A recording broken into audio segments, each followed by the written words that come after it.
The Jon Anik and Kenny Florian podcast. Gangsters, what's up, guys? Jon Anik, Kenny Florian. Oh, my God! You want a podcast? Great. So you have some audio on your website that nobody goes to. Here are your hosts, Jon Anik and Kenny Florian. Send them home, Jan. Send them home early, Jan Blachowicz. Send them home, Jan. It's Monday, February 17th, 2020, episode 237 of the Anik and Florian podcast.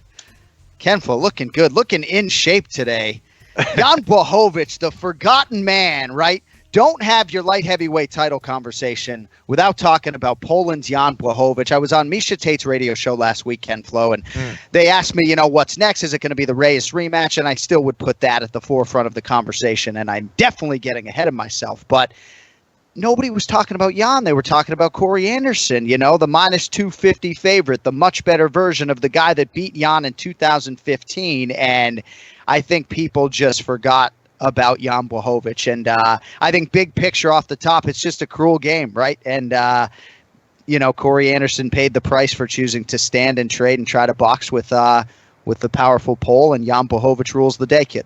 It certainly is a cruel game. And, there is nothing better than staying busy in mixed martial arts and finding consistency and getting those wins every single time out. And for Jan Blachowicz, who has been doing just that, this is going to be a huge confidence builder, especially as he gets close to now fighting for this belt.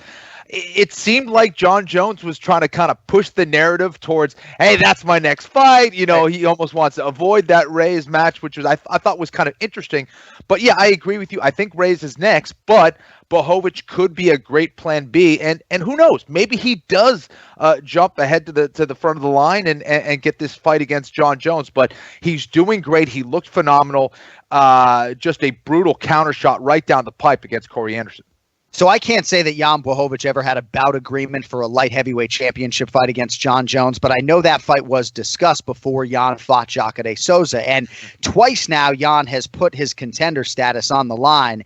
And look at the names he's starting to rack up and put on this resume. So he is certainly title shot worthy. That doesn't mean he leapfrogs Dominic Reyes, but with the calendar aligned perfectly for him, Kenny, right? With Jon Jones fighting a week before and then having this fight in New Mexico, not far from where Jon Jones lives and trains, it was the perfect storm. And as I've said repeatedly about Jon Jones, strategically there are times where he'll be that super active champion for you and headline a pay-per-view twice in 3 months, right? And I do think that if health is not an issue, strategically this would be a good quick turn for Johnny Bones if maybe Dominic Reyes wasn't ready, It's what every fighter wants. And again, you put it in the context of him being in the main event, Jon Jones right there to witness it all, front and center, and getting a first round knockout. It doesn't get better than that. All right, well, we don't want to keep Ray Longo waiting, so plenty more on Jan Blachowicz over the next 45 minutes or so. And this whole Rio Rancho card, what a crazy night. It wasn't crazy, though, for Ray Longo. It was just productive. Let's get to the Ray Longo minute. It's now time for the Ray Longo Minute. I want you to punch a hole in his fucking chest. That's what I want. The Ray Longo Minute. Starring Ray Longo. The Jon Anik and Kenny Florian podcast.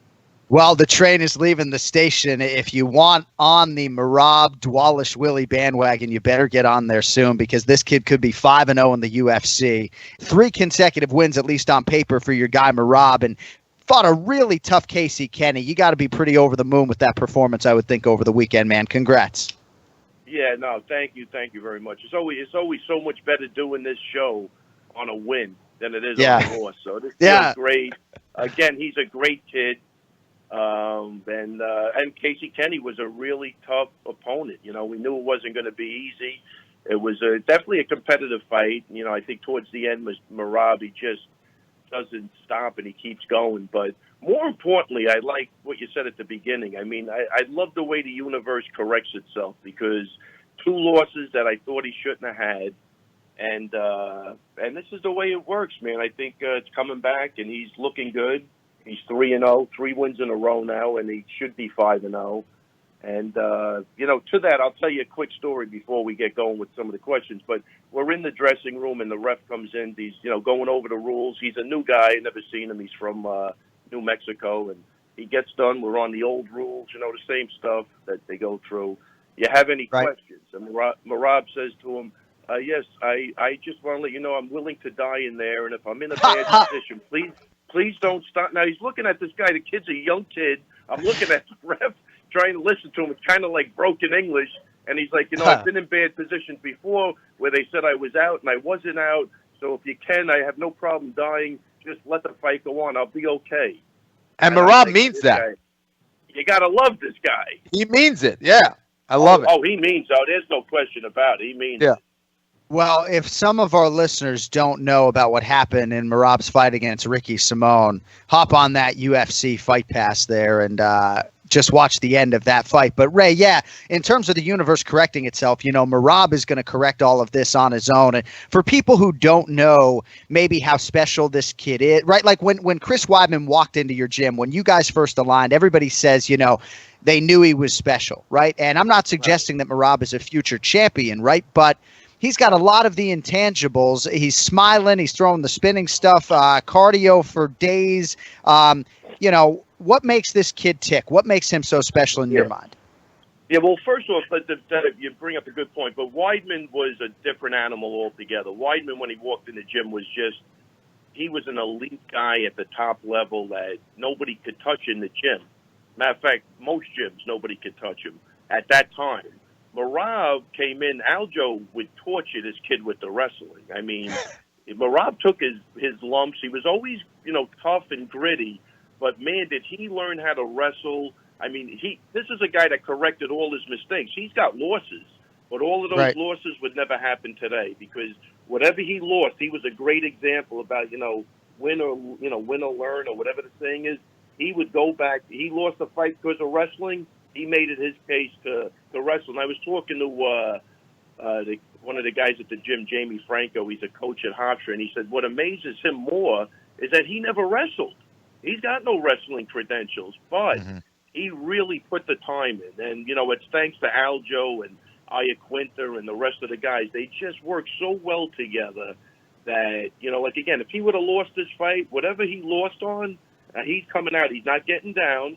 100% never got down. Even with the Ricky Simone thing, I was like, I remember going to him, Merab, am I more pissed off than you? I didn't even get it. And he goes, Ray, what can I do? They made the call. You got to move on. I mean, that's why I say he's really even helped me as a coach because I'd get too emotional, and he just really had the right way of looking at it, So that was the difference. Merab made the corrections while he was coming up the ranks. If he lost, it was never going to happen again that way.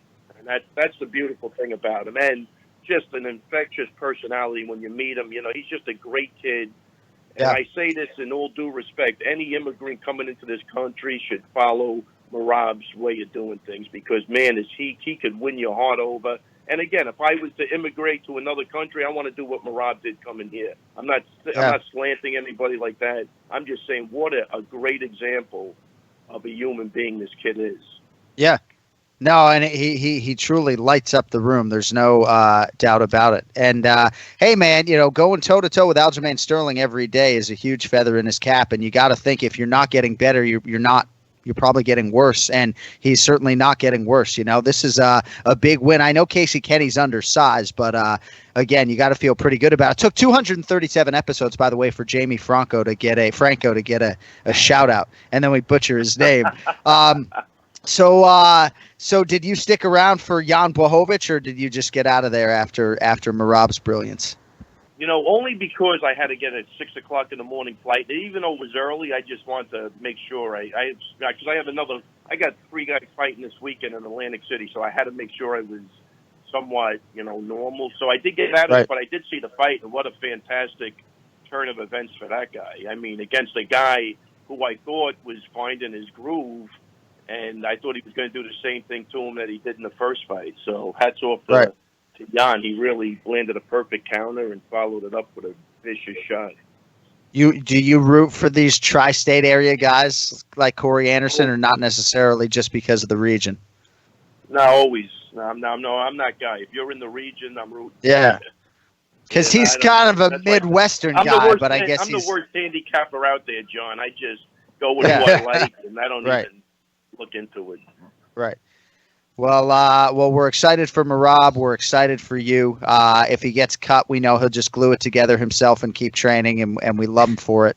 All right, man. Unless you got anything else, we'll let you fly. You got any predictions for us? Paul Felder, Dan Hooker, hell of a main event coming up here Saturday. I got to tell you, really excited for this fight. I mean, I'm going to go with Felder. I just think I don't know. He's tough, man. He's a hard out for anybody. The fact that he's going over to New Zealand is, hats off to him. But I hope that doesn't have any effect on the fight. It's really a tough thing to do for these guys to travel, and vice versa. When they come here, it's not easy. Mm-hmm. So I think he's got that going against him, but everything else being equal, I got to pick Felder on that. All right, man. We'll see how it plays out. Well, congrats. Send our best to Merab and Aljo and the rest, and we'll talk to you next Monday, buddy. Thank you. All right. Thanks a lot, guys. I'll talk to you then. See you, Ray. Congrats, man. Ray Longo. Team Merab getting it done against a very tough out in Casey Kenny. 30-25 on one of these scorecards, Ken Flo, by the way. You got a 29-28 and a 30-25. We're going to leave those judges alone, though, this week. Going to leave those alone. So Corey Anderson is the other side of this main event, and certainly John Jones being in the building adds an element to this because Corey Anderson at one point approached John Jones at a promotional gig, and there was some friction there, and it's hard because when you don't get the championship opportunity, when you think your resume is worthy of it, and then you absorb a loss like this, I know you hate sometimes when I say, oh, it's like a 2-year setback, but dude, this is a 2-year setback for Corey Anderson, right? And again, I thought he looked pretty good on the feet at times, but some people would suggest that in this matchup, he should have tried to wrestle early, and obviously he paid a dear price with his contendership in a lot of respects. It makes it even more difficult, the fact that he did have some words with John Jones. I mean, John Jones was probably the happiest guy in the building when Corey Anderson lost. He seemed to kind of revel in it. So I felt bad for Corey there. He's been working extremely hard. Obviously, that's what he's kind of known for, is his work ethic. I think, he really wasn't disguising what he wanted to do. And I think it was Bohovik who really adjusted better. Ended up catching him early. Anderson was staying really busy, and Bohovik wasn't throwing a whole lot. It seemed like he was kind of analyzing, figuring out what was going on, and in the end, it was Bohovik who really caught Anderson as he was moving forward. I don't think Anderson was really disguising it very well. He wasn't feinting his way in as much as he should have. Didn't get his head off the center line. Was right there, exposed, and it was Bohovik who landed that big shot right down the middle. Caught him really badly, and that hammer fist, man, was just unbelievable. Very, very powerful shot there that took him out. And it was tough to see, man. But Bohovik is a guy who's been working very hard as well, and certainly deserved the win. So Odds Shark posted some odds. This was prior to the Blachowicz-Anderson rematch. Some odds as to who would be John Jones's next opponent, I think, courtesy of Bet Online. So Corey Anderson was the betting favorite to be John Jones's next opponent. Oh, wow. Prior to that fight. Then Jan Blachowicz at plus 275. Anderson was minus 125. Blachowicz plus 275. And then Dominic Reyes plus 350. Stipe at plus 800. On and on it goes, right? I thought for sure it was going to be the Reyes rematch, depending on health. And that's why when I saw Dominic Reyes plus 350, I thought, man, they're going to make this rematch in 6 months. But look how good John Jones looked physically, right, a week after his fight. Certainly there have been times 7 days after a fight where he's not walking around and super mobile and engaging with fans. So the fact that he attended this event, I think, is very encouraging from a health standpoint. Jan barely fought. Again, pay-per-views need headliners, Ken Flo. I would not be surprised in the least if we see Jones and Blachowicz here in 3 months or so. I do believe Reyes is still the number one contender, whether he has that number one next to his name or not. But hey, man, I really think Jan Blachowicz, who didn't get the title fight before, has a great chance to get it now. Yeah, listen, I think that the only people who could put the brakes on this would be perhaps John Jones's coaches or his management.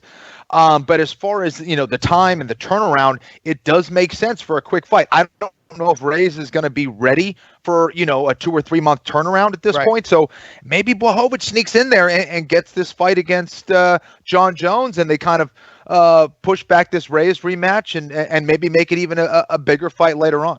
I do think for Jon Jones, in terms of his legacy, volume is part of it, right? He has broken George St. Pierre's record, but I do think that as many title defenses as he can accrue as possible, that is a part of the end game. Not only does he realize the payday, whatever show money that comes with a title defense and pay-per-view points, and I'm sure he's getting a huge show money, but go ahead. Yeah, no, and I was going to say, I do think we see a better Jon Jones when he's consistent in there. I think the more active that Jon Jones is in there, he's a guy who really goes off of rhythm, who needs to stay in the gym all the time. And I think him being active, I think is going to help him in his performances. So prior to the Reyes fight, he fought 3 times in 6 or 7 months. He fought December, and then he fought March, July. So that was sort of, Conor McGregor talks about this fighting season. We were hearing a lot about that from Jon Jones in December of 2018. All right, so we'll see what happens, but the light heavyweight division, all of a sudden, wicked interesting for those people that thought Jon Jones had 1 foot out the door to heavyweight as much as he wants that Stipe matchup yesterday. There's now all of a sudden 2 very worthy 205-pound contenders, and one is a fresh matchup in Jan Blachowicz. All right, so April 9th, I think it was, 2005, Kenny Florian fights Diego Sanchez in the Ultimate Fighter Season 1 final.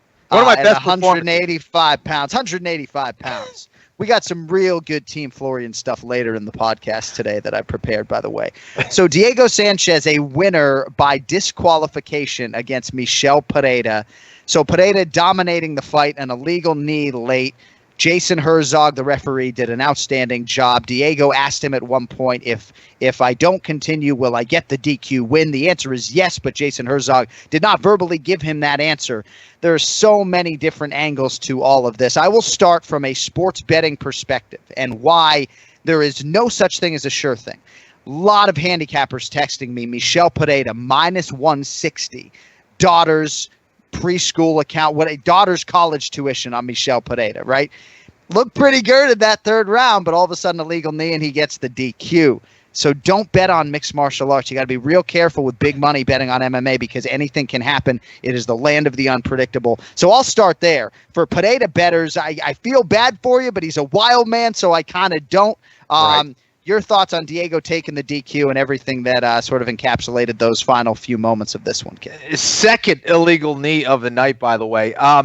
Listen, I think this is the emotions getting the better of Pereira here. He was on his way to a pretty easy and clear unanimous decision against Diego Sanchez. And I don't know if he was frustrated that he couldn't put him away or whatever the heck the deal was. It was a clear illegal knee right to the head. And Diego Sanchez clearly benefited from this. I think a couple things, right? This is a tough one for me because as a fighter, as a fan, as a coach, whatever it is, you should always defer to the fighter. The fighter knows best, and a seasoned veteran and one of the toughest guys to ever compete inside the octagon is Diego Sanchez. And I think you kind of need to trust him a little bit on that, whether he was hurt. But some of the back and forth between him and Jason Herzog, I think that's what makes it a little bit discussion worthy, I guess, or controversial, because he was definitely getting a feel for, wait a sec, so you're telling me it was an illegal blow, and if they stop the fight, I win? Huh. Right. Interesting. Okay. Is my coach around? Can I talk to my coach? So it was like the back and forth is kind of what made it a little bit,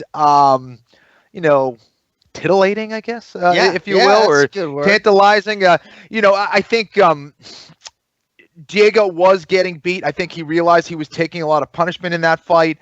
But at the end of the day, an illegal shot to the head is an illegal shot, and those aren't easy to take. Those will mess you up. You see the one that happened earlier in the night, the guy could barely get up. I think it was Weaver who could barely get back to his feet. He didn't even know that he got hit with an illegal strike. And Diego Sanchez kind of said the same thing. He's like, was that illegal? He didn't even really remember. So again, for a guy who's been in a lot of fights and a lot of wars, I'm going to defer to the veteran Diego Sanchez that he was hurt. It's just the back and forth, the discussion with Jason Herzog, which made it a little bit interesting. And Herzog, to his credit, what an amazing job he's been doing, by the way, as a referee. So many times, you know, we talk about this all the time. We criticize referees. Herzog really has been killing it in there and been very consistent as a referee. So not unlike Jones-Reyes, there are two sides of this, maybe three sides of this, but there's certainly one group of people that have been critical of Diego Sanchez for taking the win or the easy way out, maybe, as some people would put it. I'm not going to sit here as a non-fighter and try to quantify how hurt or not hurt he was. He certainly had the wherewithal to recognize that he could double his paycheck by taking the DQ, and I would say in some breath, power to him, right? Some reports that he makes $100,000 a show and $100 to win. You know, he has a daughter. He's going through a divorce. You know, there's a lot of different layers to this. I mean, look at that, right? I mean, you can't go through a divorce, leave him alone, people, right? Right. No, I don't know. But no, hey. It is what it is. Don't fucking bet on Michel Pineda or against him, right? Because he's a wild card. Yeah, he's fun to watch. The entrance is a little bit much, I guess. I've never called one of his fights, so I don't know how I would handle his walkout necessarily. Maybe I'd just lay out. 100%. And then I was going to say, no matter what, Michael Pereira, you better not be angry about the situation and the decision of Diego Sanchez. You're the guy who threw the illegal knee, so you can't be angry about it. That is your fault. Diego Sanchez, whether he's taking advantage of a situation or not, it was an illegal blow, period, to the head. And one of the hardest strikes you could throw is a knee, okay? So pretty brutal there. Yeah, no doubt about it. He'll be angry that you called him Michael, maybe, but I think he'll get over the rest of it. So, but it is crazy, man. Here's Diego Sanchez getting a W in 2020, and dude, how about the peacocking when he walked in the octagon? Did you see that? That was amazing, dude. He is the real article, man. He's just truly one of a kind. His energy is crazy. You know, I was just going into Daniel Cormier's Instagram story, seeing his fighter meeting with Diego. Like, I can't get enough Diego Sanchez content. Almost every time he fights, I go down a Diego Sanchez rabbit hole where I go on his Instagram page for like an hour and just watch these videos. He is must-see television, whatever he's doing. And this weekend he was winning, as much as people don't want to believe that. That was a win. All right. We got to spin this thing forward. Might get some thoughts from Ian Parker on Jan Blachowicz, but it is time for the pronunciation of the week. We haven't been as consistent with this segment here in 2020, so TJ's only 1-1 on the year. Today, Kenfla, wait till you hear this. Strawweight out of Thailand faces Angela Hill in the third prelim of the night. TJ DeSantis, who we talking about, kid? What do you have for me? Loma Lobomi. Excuse me? Exactly. That is almost assuredly not right. I'm pretty sure it's Loma me. Maybe it's Loma Lookboon me. Hey, can you play the entirety of the file for us, please? Loma Lubun me, Loma Lubun me, Loma Lubun me. And one very slowly. Loma Lubun me. Lupon me. Kenflo, what do you have? Loma Lupon me. So I could have just said Dolphin, daughter of Boonmi, and that would have been 100% correct. You ever watch Wayne's World? Yeah, of course. You remember the scene where Wayne and Garth go backstage and Alice Cooper gives them the full history of Milwaukee, and it's real Milwaukee. Exactly. Yes. Here's the 2020 MMA version of that right now. Where does the name Loma come from? So her first flight was flight in the city that have the ocean, and it was her first time to see the ocean. And someone told me that so you can be like a Loma. Loma in Thai means dolphin. Lubunmi is her daddy, her father's name. Okay, got it. So Luke, it means daughter or son. Wow. Got it. Yes. Got so her dad named Bunmi. So I still don't know how to say it, but I know the origin story.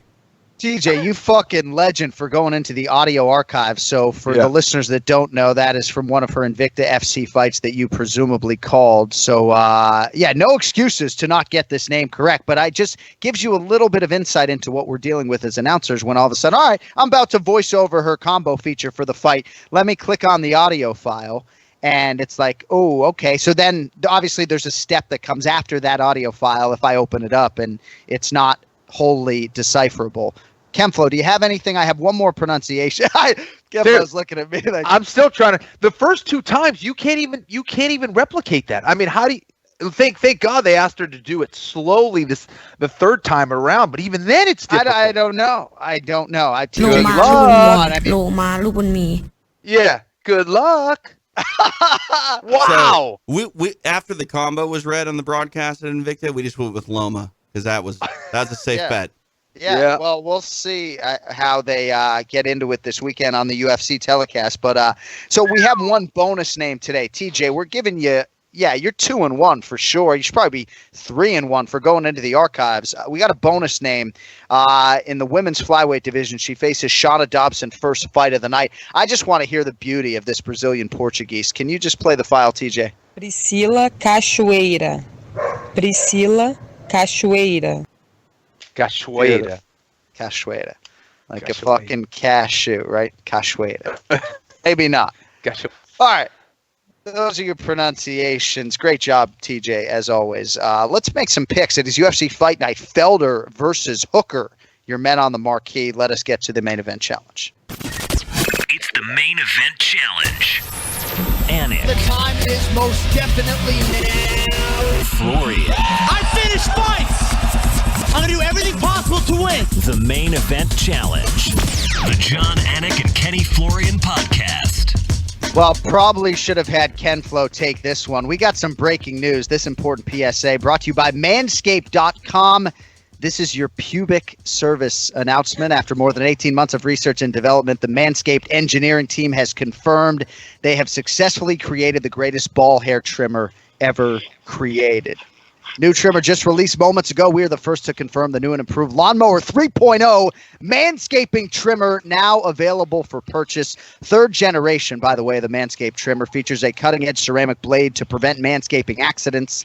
Skin-safe technology going to save millions of balls before all is said and done. I got to tell our Anik and Florian podcast listeners, Flo and Ian, I fully endorse this product. The ceramic blade is all you need to know in this 60-second commercial spot, right? The LED light is great, but the ceramic blade has changed my life, right? You take care of business a lot more quickly, a lot more efficiently. I guarantee it'll do the same for you. Also, the battery lasts forever, like 90 minutes. If that's not enough to shave your groin area, Ian Parker, I don't know what to tell you. They've also upgraded to a 7,000 RPM motor with quiet stroke technology, and you can show off your mower with the charging dock. Thoughtfully designed stand powered by USB. Truly a premium product, top to bottom. The Lawnmower 3.0, and we're giving you 20% off. Get 20% off and free shipping, anything you want. The code is AF at manscaped.com. 20% off with free shipping at manscaped.com, and use code AF, manscaped.com, promo code AF for 20% off with your free shipping. As always, your balls will thank you. And Ian Parker now joins us live. I mean, you are like P1 Manscaped user. You can't endorse this product enough. I mean, we'll give you 15 seconds on Manscaped before we get into this thing if you want. It's so good. Body wash, so good. That ball deodorant is a life changer. I went to Disney last weekend. No more inner thigh irritation. I'm not walking around waddling like a duck. No pun intended. It really is. And dude, in that total package box, it's like they got that little belt with the clippers, the tweezers, and everything. They really don't sleep on that cologne. Don't sleep on that cologne either. I like that. Wow. I like it. Flo's been using it. The Flo's beard's been smelling super fresh over there. I can smell it from here. No, it's overall, I will say, you know what? Sometimes when these companies come out with like these colognes or these body wash, they're so strong. These are like pretty. I'm not just saying that because they pay us to say it, but really, it's actually really good. I've been using the body wash. I love it. And that ball deodorant, I take it everywhere I go. It's amazing. The kid just does not stop texting me about the ball deodorant. All right, so before we get into some picks, we were talking about the Diego Sanchez Michel Pineda fight, and I know you're shaking your head because I think for a lot of people they saw Michel Pineda minus 160 as easy money. I got to think that busted up a lot of parlays. Were you on the Pineda side? I would think at some point last weekend. Anyone that has a brain in the MMA world was on my side or Pineda's side with that one. Yeah, listen. I was so impressed with the way he fought, too. He wasn't as wild as usual. He was pretty composed. He wasn't rushing in. He knows Diego's a psycho and can throw crazy stuff at any time. And the fact that he fought smart and as technical as you're going to ever see Pineda fight, and then for something like that to happen, I don't even know if the knee actually – I don't know if that cut was from that knee. I couldn't see from the angle. Yeah. But, listen, I'm not Diego. I haven't been hit in the head as many times as him. We know he's – from somewhere in this universe at this point in time. Yeah.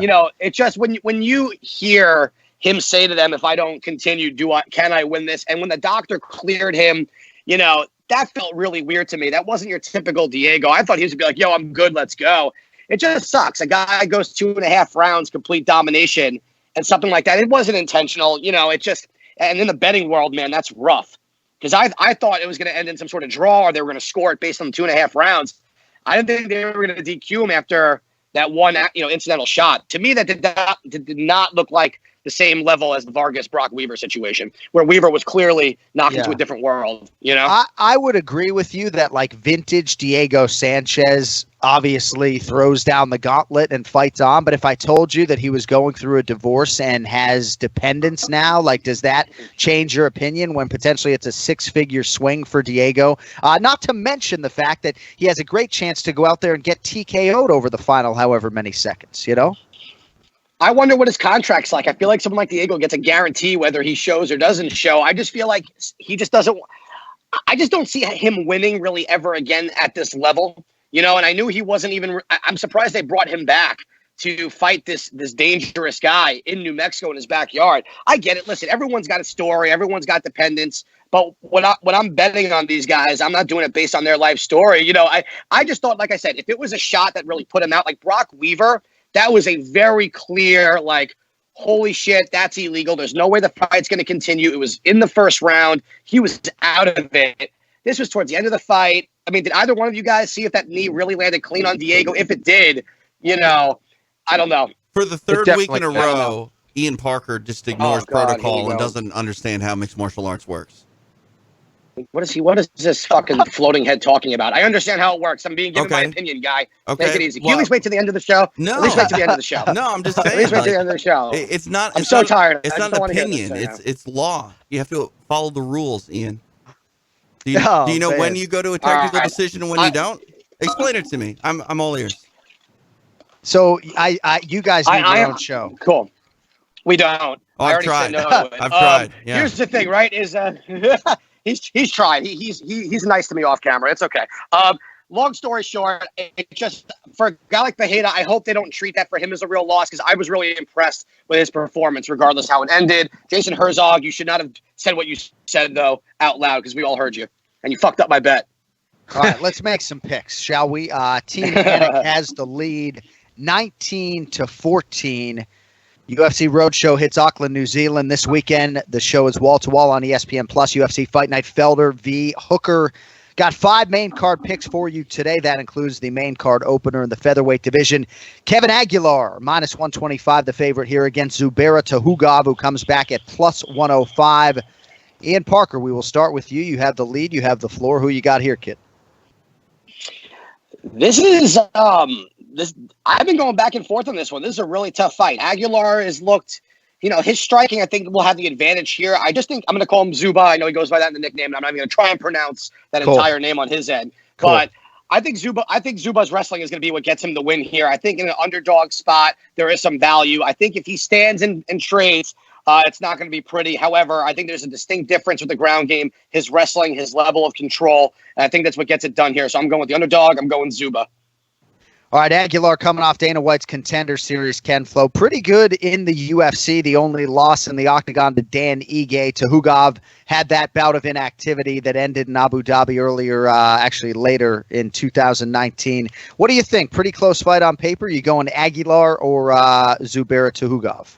It is a pretty close fight on paper.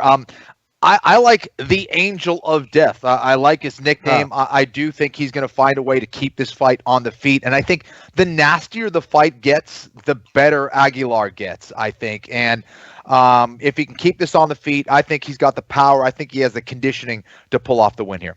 This name fucks me up because it's Jessica Aguilar, but it's Kevin Aguilar. So I'm sorry that I'm pronouncing it 3 different ways today. That's just shit to see. That doesn't make sense. I don't understand. Yeah. All right. And lightweight. How about this one, Ian? Magomed Mustafayev, slightly favored here, minus 135. Taking on City Kickboxing's Brad Riddell, who is plus 115. So not unlike the guy we were just talking about, Tahuga, Mustafayev, just 1 start since 2016. There was an arm injury, and that was part of the reason for the extended hiatus. But he is 3-1 in the UFC, only lost to Kevin Lee. What do you think about him here? The Dagestan-born Mustafayev taking on the 7-1 Brad Riddell. Mustafayev is a very tough guy. I mean, to fight Kevin Lee that earlier, Kevin Lee's no slouch, obviously. And Riddell showed us in his last fight he can deliver it, he can take it. I mean, that was a hell of a war. I just don't know if Riddell is going to be able to. I mean, Mustafayev is going to take this fight to the ground if he wants to. He's got the power on the feet. So as much as I would like to go with the City Kickboxing home dog here, I'm going to go with Mustafayev here. I just think that he's a beast. I think he's underrated in the division. His lack of activity does throw me off a little bit, but Riddell fought someone last time out. I forgot his name. Forgive me, but the level of competition that guy fought, right, what kind of throws me off here with this matchup. I'm surprised the odds are actually this close. I think Mustafayev is a steal here as the favorite, so I'm going that way. That last guy was Jamie Malaki. That's how we pronounce it in Boston. We pronounce it Jamie Malaki. That was like a rivalry fight, Kenny, for Brad Riddell against Jamie Malaki. There was a lot of heat. Yeah, I don't know if bad blood, but there was some friction there. A lot of pressure always, and I think Riddell is a guy who kind of rises to it. Certainly a hard guy who's I think it's hard to out-heart him, good cardio, good team. What do you think about him against Mustafayev? Well, that finish against Malarkey, the end of that fight was just crazy. And you're right. I think that was the difference, the heart of Riddell. I think Riddell can win this fight. I just think that Mustafayev, with his footwork, with his spinning attacks, and his solid striking and, as Ian said, his wrestling, I think he's got more ways to win. I think that Mustafayev probably matches the toughness of Riddell. I think it's going to be a barn burner while it lasts, but I like Mustafayev here as well. Yeah, hell of a fight there at lightweight. All right, heavyweight. Ken Flo will lead with you here. Marcos Rogerio de Lima minus 145. Ben Sassoli plus 125. So Sassoli had a lot of things working against him in that UFC debut against Greg Hardy. He had his best friend fighting for his life. And then, of course, that fight, you may recall, went the distance. Loss for Sassoli overturned to a no contest because Greg Hardy used that inhaler in between rounds. Ken Flo, Sassoli should be ready to go here. Home game of sorts. Grew up in South Auckland, New Zealand, even though I think he's in Melbourne now. Full camp for Sassoli. How do you see him faring against the veteran Pezao? Sassoli's tough as hell. This is a guy who can really take a shot. If there's one guy who can maybe knock him out, maybe it's Marcos Rogerio de Lima, but I just don't see it happening. I think for Sassoli, though, he's got to take this fight to the ground. You look at Marcos Rogerio de Lima and the fights that he's lost, they're all on the mat, which is interesting since he's Brazilian. I think he's too weak on the ground. I think Sassoli needs to mix it up, try to get this fight to the mat, and mix things up with the striking enough to try to look for a takedown. But I don't think he should just look to try to knock out someone like Marcos Rogerio de Lima. Ken Flo likes Combat Wombat, Ben Sassoli, plus 125. So, Ian, Rogerio de Lima, 10th UFC appearance for him. He's been out a year since a loss to Stefan Struve. Has been susceptible, certainly, to the submission in the past. Hasn't won 2 straight since 2014. Here he's trying to start a new winning streak against Sassoli, and he's the favorite. What do you think? I think Flo took the words. I mean, he beat me to the punch right there. It's spot on. If you look at Lima's his track record, every fight that he's pretty much lost, the easier ones that have ended quickly have been to submission. So there is definitely a direct path to victory for the Combat Wombat. What a phenomenal nickname! So good, Sean. Did you come up with that? Is that like the backyard shed? No. That the you King didn't of come up with Kenosha? that? No. The King of the Kenosha. Yeah. I wish you did. We could do Anik and Florian Wombat Combat shirts in no time. Well, But, Paul Felder, right? Like I've been trying to get this iron lung thing to stick because he had that lung issue for the James Vick fight and fought through that lung issue. The Irish Dragon. I mean, the Irish Dragon. Like, what are we doing with the Irish Dragon, right? The iron lung, Paul Felder, right? What are we trying to do here, Paul? You know, but as yet he won't change it. But anyway, it sounds like you're picking Ben Sassoli. Is that right? I think Ben Sassoli is tough enough, and he's got the chin to take the power of Lima. I think if he fights this smart, he can test out. You know, he's not going to be on the good end of the range here. Lima's going to have good range, but as we saw, Sassoli can still get inside. To Kenny's point, though, he's got to take this fight to the ground, which I think he will, and it'll be an easy win. I'm going to go Sassoli also. That Combat Wombat, I can't say no to that. It's so good. You actually remind me of him in a strange way, you know? You both look like you can crack with your beards and everything else. We got to move along, though, because there's a co-main event that you can see on ESPN Plus, incidentally, Saturday night in the States, Sunday in New Zealand. Light heavyweight division, Jimmy Crute, plus 125, the dog here. He'll try to rally back from his first professional loss, Ian Parker. That came when he was submitted by Misha Serkunov, that Peruvian necktie, back in September in Vancouver. Here he will face the minus 145 favorite, Michal Oleksiejczuk. And you want to talk about Polish power. This guy is Polish power personified. What do you think about the co-main, Ian? I love, that last fight, Jimmy Crute, I think we both picked him against Misha Serkunov. We thought the athleticism was going to be there. He'd have the striking edge. And when he got to the ground, he didn't look terrible, but he gave up positions that even in the dominant ones against a guy like Serkunov, you got to know better than that. You're in Serkunov's world. Even, I believe he's a black belt. You just don't want to go there. This is a fight for Crute where if he doesn't get this fight to the ground, he's going to get knocked the fuck out very, very fast. The King is powerful. He puts pressure on you, and Crute does not fight well backing up. That last fight against OSP, it showed us that obviously the ground game was lacking, but I don't think Crute is a level of OSP yet. I think one day he'll get there. I'm going with the King by knockout in the first round. Whoo! Oleksiejczuk. Bringing the heat. Trying to pronounce it right. Round one, TKO. Ken Flo, Jimmy Crute, still a young man, 22, 23 years old, fourth fight in 14 months on the roster, staying busy. And he was not blind to the fact that eventually he was going to lose. Maybe it happened sooner than he expected it to. But again, I like his sponge-like willingness to take in knowledge and to train. He seems to have handled the loss pretty well. Your thoughts on Crute trying to bounce back here against Michal Oleksiejczuk? Oleksiejczuk. I do think he's the better striker for sure. I think he's tough as nails. I don't think he's going to be a guy who is going to offer up a lot of offense, though, if he does get taken down by Jimmy Crute. I think for Jimmy in his fight against Serkunov, I do think there was just this kind of mental block where he kind of froze. And as a Brazilian Jiu-Jitsu black belt himself, I don't think it showed a whole lot of composure, unfortunately. But I do like him in this fight. I actually am going to take him by submission over the Polish fighter in round 2. Whoo! Ken Flo on the Jimmy Crute train, round 2 submission. All right, main event. And a killer main event it is between Paul Felder and Dan Hooker. First headlining spot for both guys. Now, we teased that we had some Team Florian stuff later in the podcast. Now is that time. Ian, do you know how many main events Kenny Florian took part in the UFC? I don't even know. All right, I'll set a total. I will tell you, though, I won a lot of money on Kenny, especially that fight with Guida. Thank you, Kenny. Good to hear. Yeah. I remember the last time I bet on him was against Roger Huerta. I think it was UFC 87. Brock Lesnar fought that, and it was actually the first UFC event I saw live. But hey, hang on. In Minneapolis, over, under, no less. Minneapolis, yes. Minnesota, TJ, right. Over, under 4.5 main events for Kenny Florian. Ian, you going over, under 4.5? I'm going to go over. 5 UFC main events for Kenny Florian. I think he probably thought it was 4.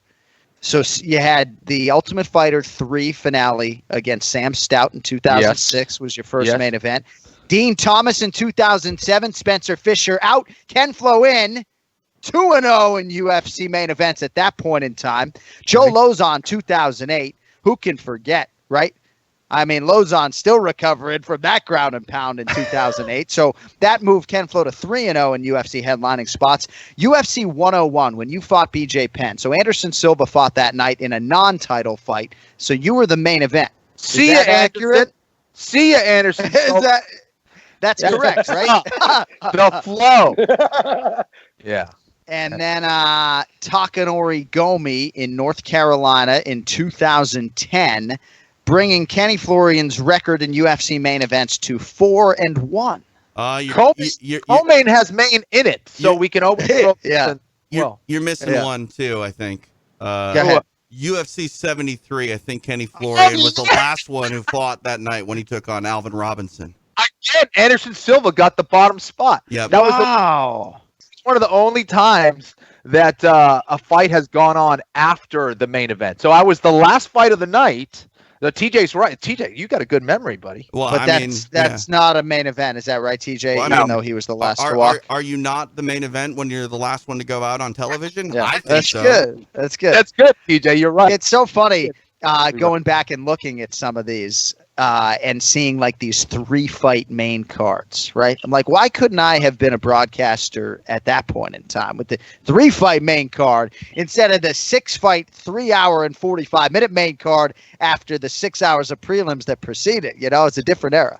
I think the people should know that from UFC 73 to UFC 101, Florian was a much bigger star than Anderson Silva. It's just further proof that Facts.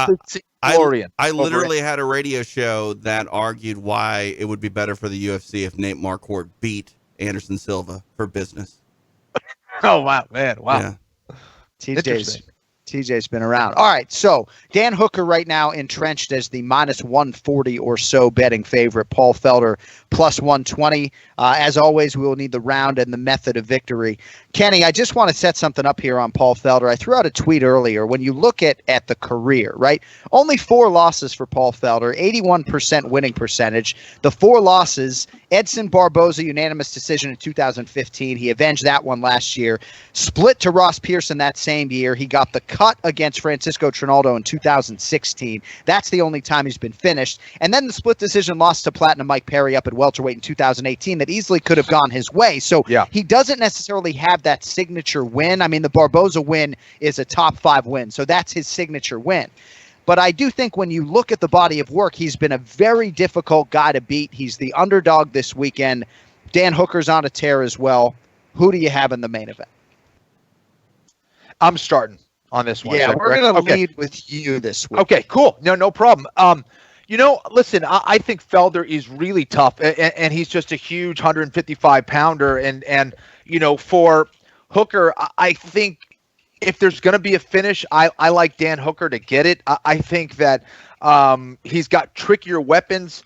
Felder is the more consistent performer as far as putting it all together. He makes good adjustments during a fight for the most part. I don't like the fact that he has to travel all the way to New Zealand. He's in enemy territory there with Hooker, and I think Hooker is definitely going to be motivated to get a win there. He realized this is a huge fight. This is a fight that he's asked for, and I like Dan Hooker in this one. I don't think he gets the finish. I do think he gets the decision win over Paul Felder. I just think he's going to be able to outpoint him and do enough and hurt him a couple times during that fight to really make an impact on the judges and get a tough decision win over a tough Paul Felder.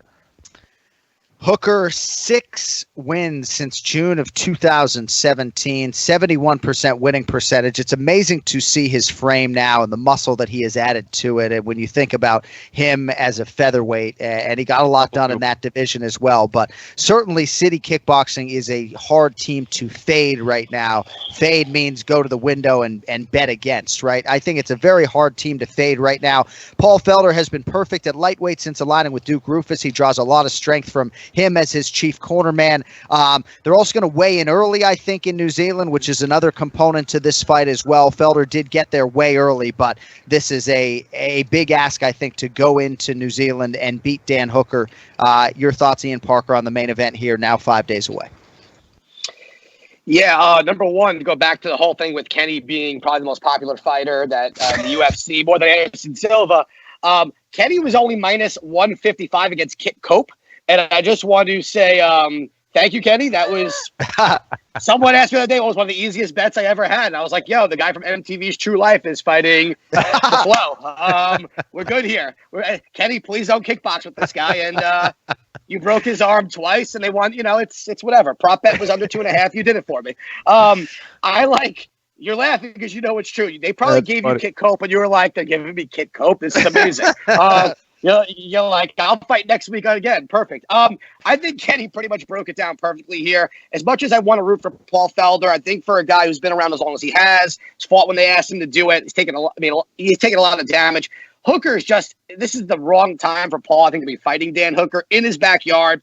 Super confident after a couple of really big wins. And, I haven't seen Felder really be dominant over anyone in the top 5. That last fight could have gone either way. It was a war. And Hooker's been dominantly beating people. So this one's good. This one's tough. Man, I didn't hear what Kenny said, what round he picked, but I think that Hooker wins round 2 and finished him by TKO. I think, for Felder, he's got to really use this clinch game and get him against the fence and make it ugly. He's got to wear Hooker down. He really does. And maybe even put him on his back if he can, which we haven't seen too much of. But you do see when he is put on his back, you take away that aggression, just that reach. I mean, man, this team, City Kickboxing, has been essentially flawless, and in their backyard. And then, Kenny, again, to your point, Paul having to travel all that way, and now you're telling me these early weigh-ins. I like Dan Hooker. Yeah, and even can't go against them. And even in the clinch where Paul Felder is mostly bigger than everybody he faces, he's going against a guy in Hooker who's even taller in the clinch, which makes it that much more difficult to really execute that game plan. I think if he uses the clinch, Felder should definitely try to go to those elbows on the inside and maybe try to overpower Hooker to see if he can do it that way. But, man, if Dan Hooker wins this fight with 2 undisputed champions under that roof already in Volkanovski and Israel Adesanya or Adesanya, we're going to figure out exactly how he wants us to pronounce it going forward before his next title defense. But, man, Dan Hooker would be on the fast track to lightweight contendership if he can get a win against Paul Felder. It's the main event. All right, Ian Parker, good stuff. You may not be with us next week. We have the winner of the MMA Charity Challenge, Nick Contreras, coming on to probably make some picks. But we'll probably find a time because I think the masses want the duck in the show. So we'll probably find a time to catch up with you next Monday. All right. Oh, that was a good one. After I finish fights, I want to hear a little quack action at some point. Maybe we can little Gordon Bombay. Yeah. All right, buddy. Good stuff. We'll talk to you next week. All right. Yeah, dude. You got it. Later, guys. All right, we got to bounce on out of here. Thank you all for listening, for watching. If you have not checked out our new YouTube page, kindly do so. If you subscribe, we'd appreciate it as well. On social media, trying to uptick that stuff as well. It's at Anik Florian Pod on Instagram, on Twitter. All right, so next Monday, we'll see if these guys were right. They were aligned on Dan Hooker. We'll see if Paul Felder can get it done. Either way, we'll recap it for you, and we will also get you primed for the UFC flyweight title fight coming up to close out the month in Norfolk, Virginia. Thanks to our producers, TJ DeSantis, Mike Heck on the video side, Ken Flo, Ray Longo, the Duck, John Anik saying so long for now. We appreciate every last one of you out there listening. Until next week, be well, don't text and drive. Yo lit.